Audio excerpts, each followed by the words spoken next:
Axirətə iman. Axirətə iman təqvalıların bu ayədə verilmiş sonuncu xüsusiyyəti kimi göstərilmişdir. Onlar tam əminliklə inanırlar ki, insan əbəs yerə yaradılmamışdır.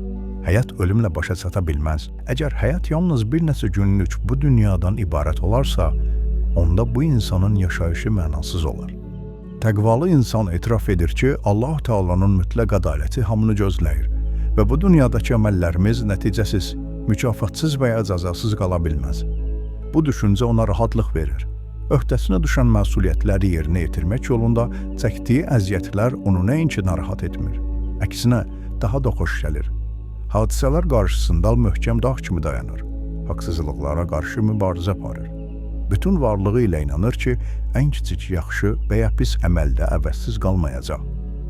Öldükdən sonra zərrə qədər də haqsızlıq olmayan daha böyük bir dünyaya gedərək Allah Teala'nın sonsuz mərhəmətindən bəhrələnəcək.